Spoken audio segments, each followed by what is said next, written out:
Hari ini kita akan belajar mata pelajaran teknik penangkapan ikan, penanganan dan penyimpanan hasil tangkap.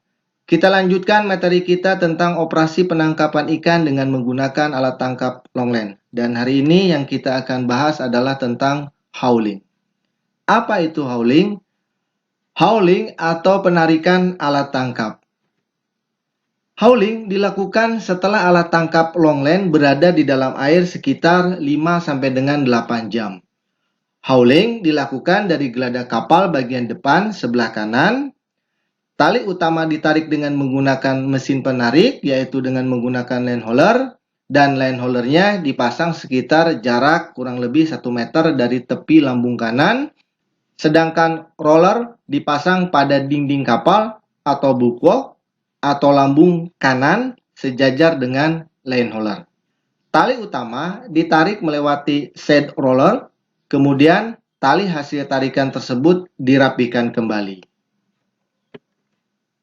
Sudut terbentuk antara tali utama dan lunas kapal sebaiknya diusahakan berkisar antara 30 derajat sampai dengan 45 derajat.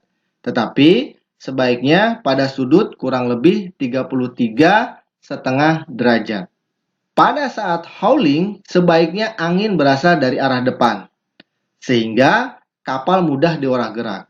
Sedangkan arus berasal dari buritan, sehingga pada waktu mendapatkan ikan hasil tangkapan, mudah untuk menariknya. Untuk lebih jelasnya, mari kita bahas beberapa sistem penarikan longline.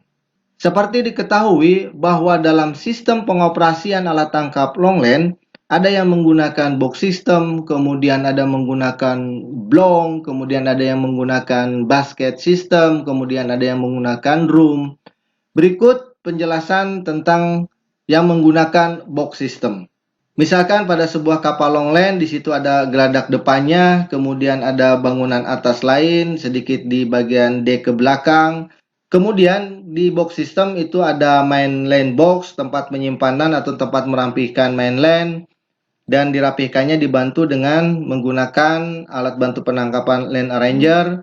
Kemudian selanjutnya nanti untuk melakukan setting atau membuang alat tangkap ada dibantu dengan menggunakan land throwing. Dan pada waktu hauling, untuk menarik alat tangkap dibantu menariknya dengan menggunakan alat bantu line hauler. Selanjutnya kita gunakan pipa penghantar mainland yang kemudian disambungkan ke line arranger, dan line arranger merapihkan kembali di box penyimpanan mainland. Supaya mainland mengarah langsung kepada line hauler, maka kita pasangkan side roller sehingga mainland yang kita tarik tidak berhubungan langsung dengan bodi kapal tetapi mengarah ke line hauler.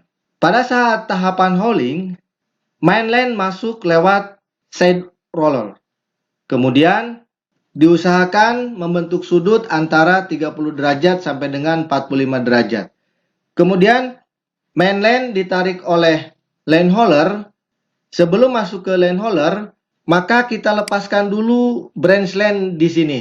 Jadi nanti di sana ada ABK yang bertugas untuk melepaskan branch line dari mainland sebelum masuk ke line hauler. Selanjutnya mainland masuk ke lewat pipa yang dihubungkan langsung ke line arranger, dan line arranger langsung beroperasi merapihkan kembali mainland di box penyimpanan mainland. Selanjutnya seperti itu sehingga pada waktu tahapan setting mainland sudah rapi dan keesokan harinya kita langsung bisa melaksanakan setting kembali. Untuk yang menggunakan basket system, maka kita bisa lihat deck layoutnya seperti berikut. Kita lukiskan gambar kapal misalkan seperti ini. Kita pasangkan line hauler di situ. Biasanya diletakkan di lambung kanan kapal. Kemudian selanjutnya kita pasang juga side roller supaya mainland mengarah langsung kepada line hauler. Nah, untuk pada sistem basket, kita gunakan meja hauling. Jadi nanti untuk merapihkan mainland, kita gunakan meja hauling.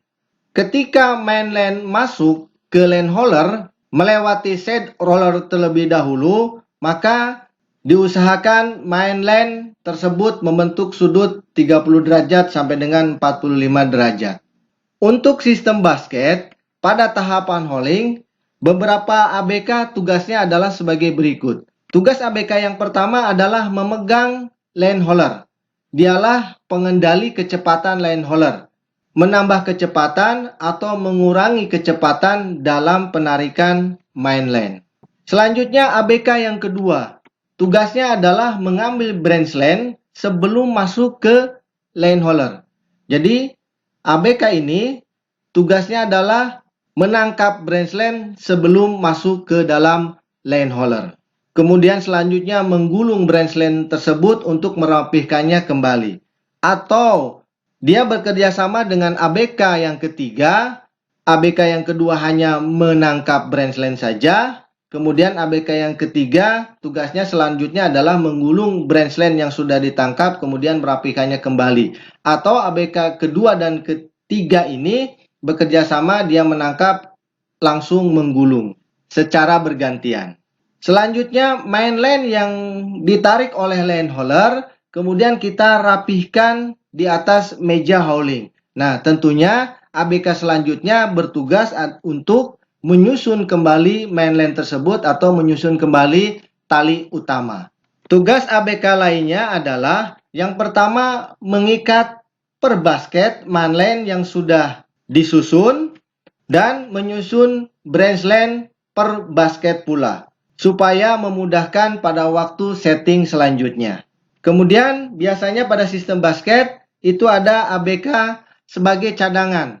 Nah, sebagai cadangan bukan hanya berdiam diri, tetapi ketika ada masalah atau trouble, misalkan branch lane dengan main tergulung, maka dia harus memperbaiki. Kemudian, bila dapat hasil tangkapan ikan, misalkan, maka ABK ini juga bertugas untuk langsung melakukan penanganan hasil tangkap. Untuk lebih jelas, mari kita lihat gambar secara keseluruhan.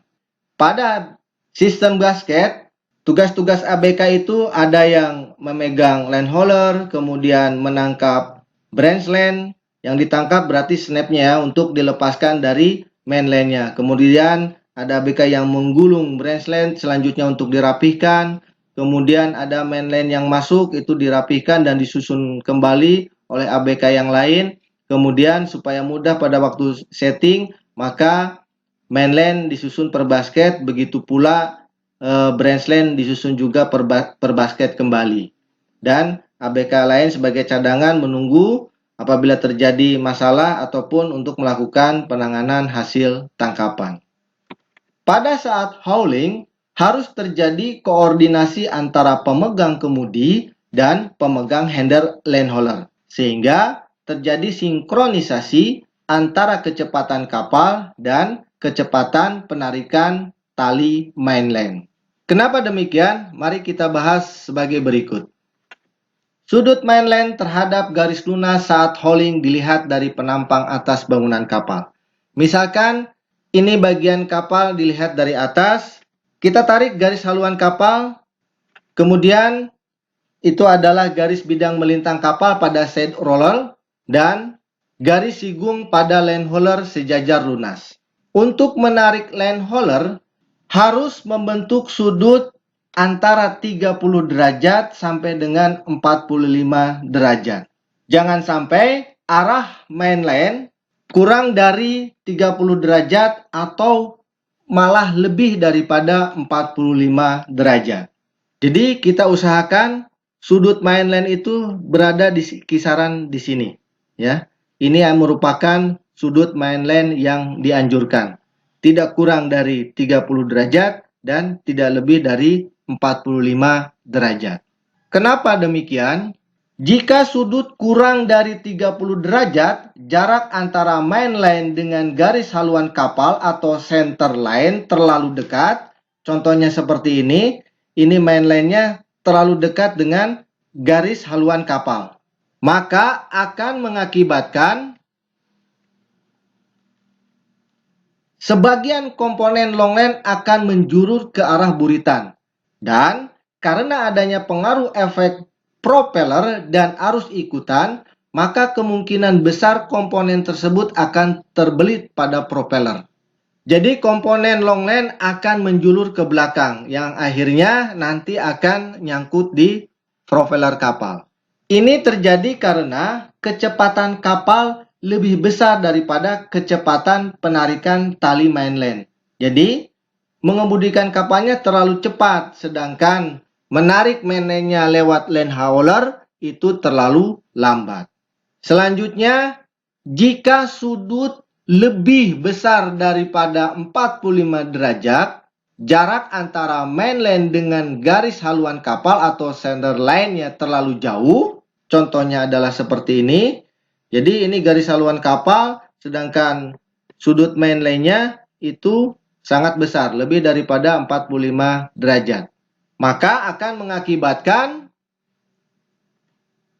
yang pertama, tali menjadi sangat tegang atau kencang dan dapat berakibat putus. Kemudian mainland berputarnya cepat. Karena berputar cepat, maka komponen lainnya seperti branch line dan buoy line itu akan membelit pada mainland.